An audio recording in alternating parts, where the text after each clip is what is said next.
கர்த்தருடைய பரிசுத்த நாமத்துக்கு மகிமை உண்டாவதாக.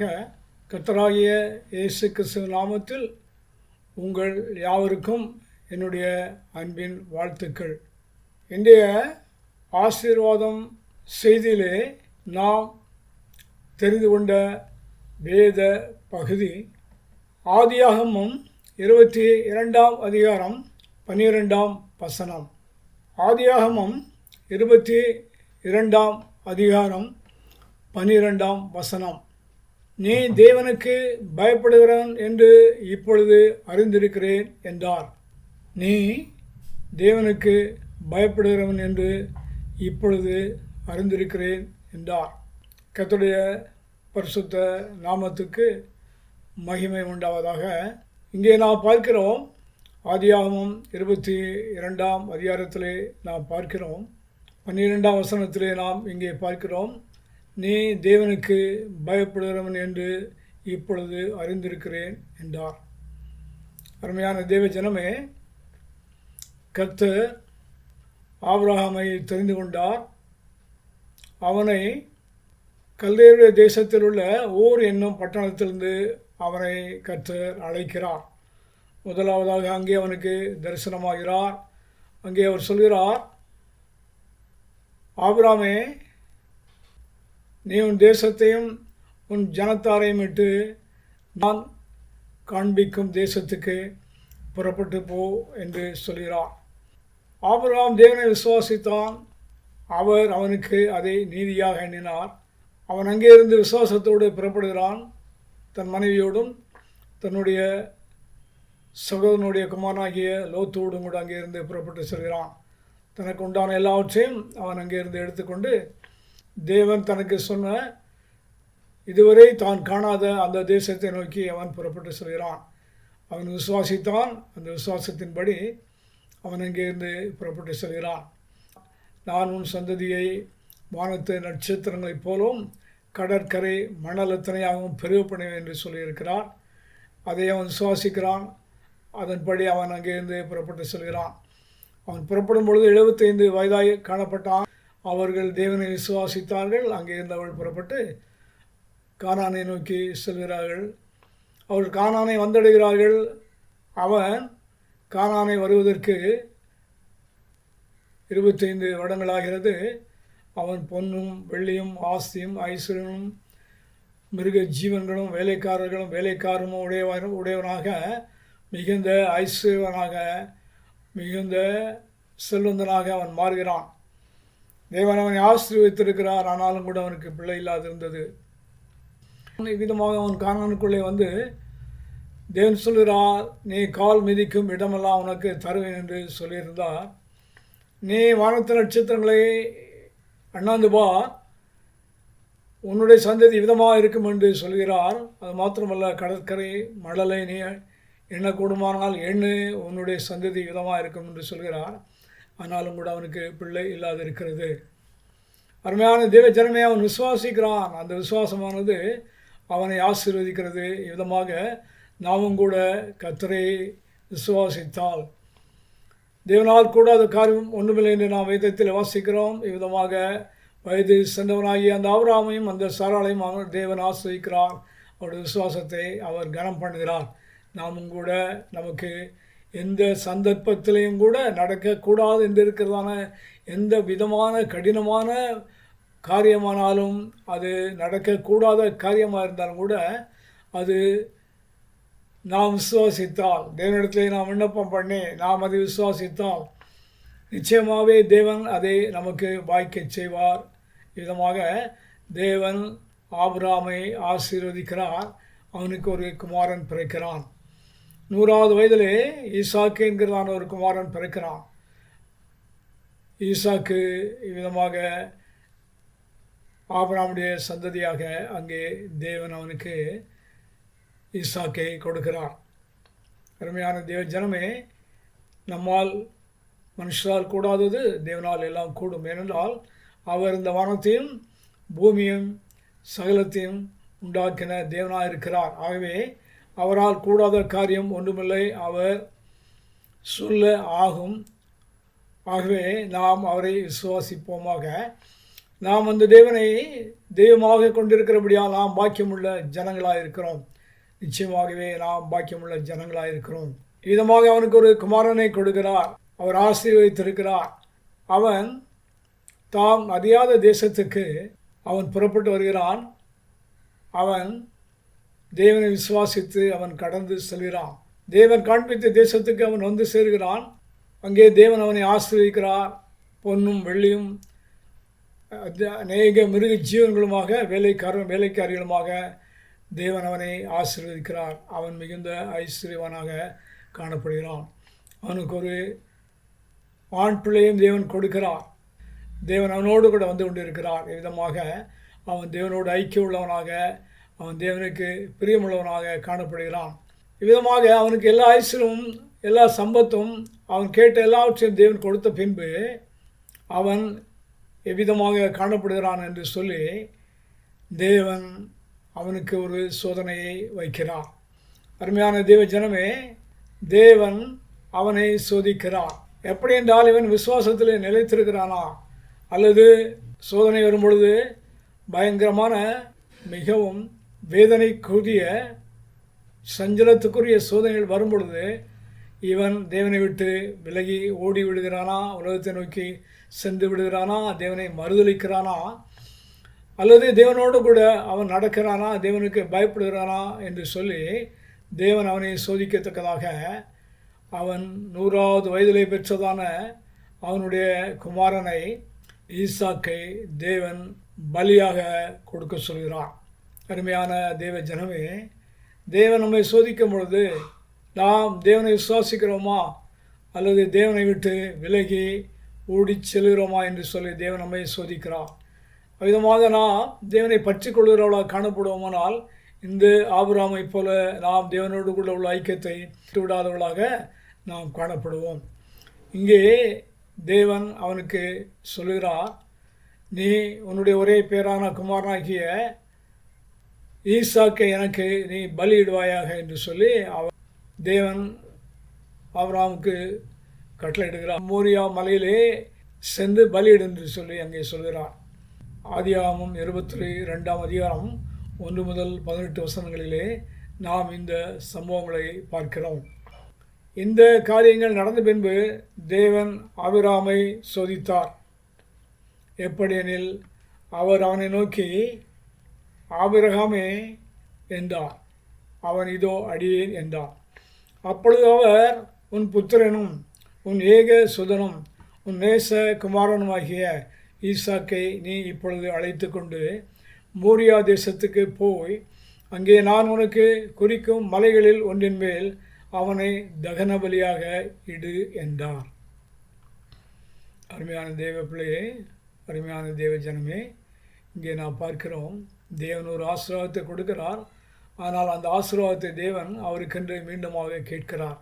இது தேவன் நம்மை சோதிக்கக்கூடிய ஒரு தருணமாக காணப்படுகிறது. விதமாக அவர் ஆபிரகாமிடத்திலே, உன் புத்திரனும் உன் ஏக சுதனும் உன் நேச குமாரனுமாகிய ஈசாக்கை இப்பொழுது அழைத்து கொண்டு மோரியா தேசத்துக்கு போய் அங்கே நான் உனக்கு குறிக்கும் மலைகளின் ஒன்றின் மேல் அவனை தகன பலியாக இடு என்றார். விதமாக அவனுடைய குமாரனாகிய ஈசாக்கை பலியிடத்தக்கதாக தேவன் அவனுக்கு கட்டளையிடுகிறார்.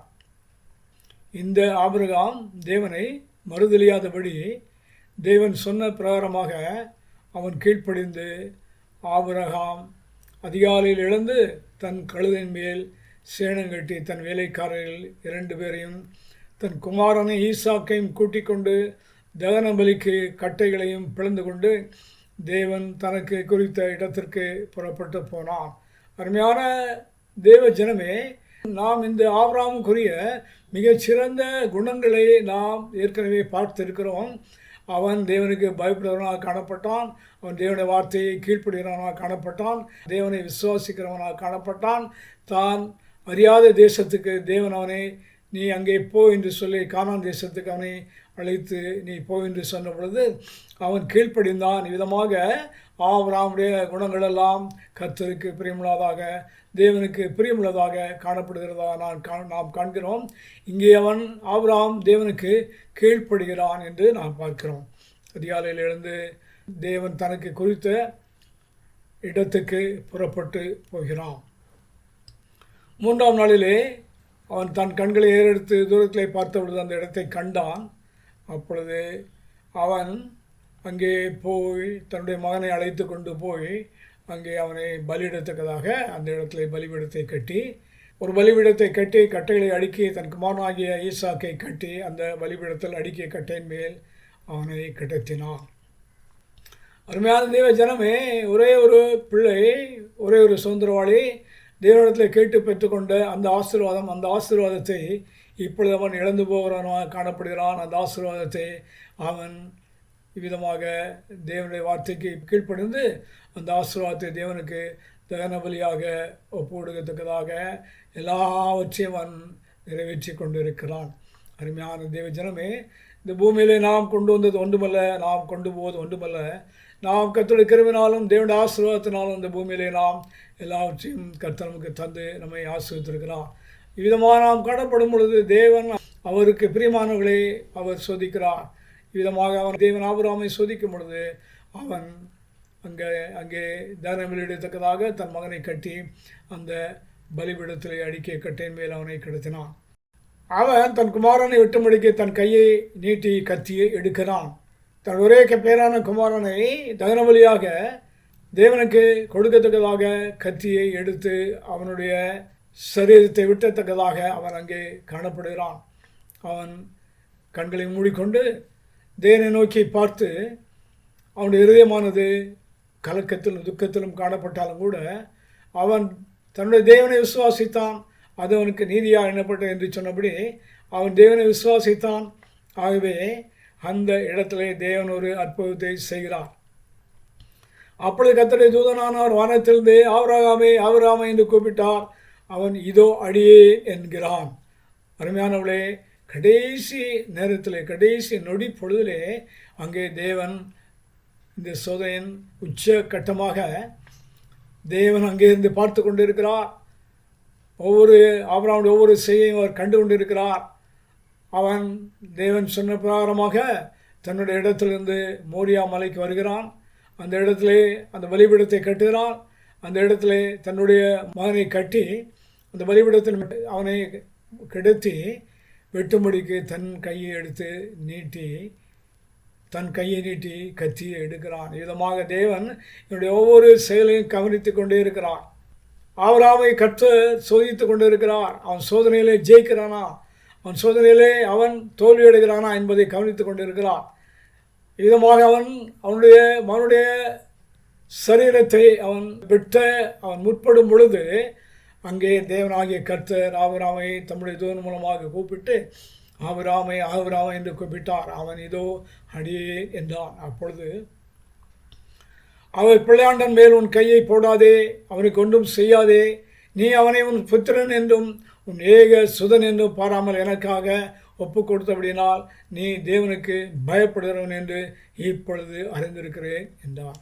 அருமையான தேவ ஜனமே, இந்த இடத்துல தேவன் ஆபிரகாம் மீது வைத்திருக்கிறான நம்பிக்கை, தேவன் ஆபிரகாம் மீது வைத்திருக்கிற அன்பு, தேவன் ஆபிரகாம் மேல் வைத்திருக்கிற இரக்கம், தேவன் ஆபிரகாமுடைய செயல்களை பார்த்து அவர் மிக மிக மிக அவர் ஆச்சரியப்பட்டு அங்கே தம்முடைய தூதனை அனுப்பி பலியிடாதபடிக்கு, தன்னுடைய குமாரனை வெட்டி போடாதபடிக்கு, அவனுடைய அர்த்தத்தை சிந்தாதபடிக்கு அந்த இடத்துல தேவன் அங்கே பேசி ஆபிரகாமுக்கு அவர் தகனபலி செலுத்துவதிலிருந்து அவனை தடுத்து நிறுத்துகிறார்.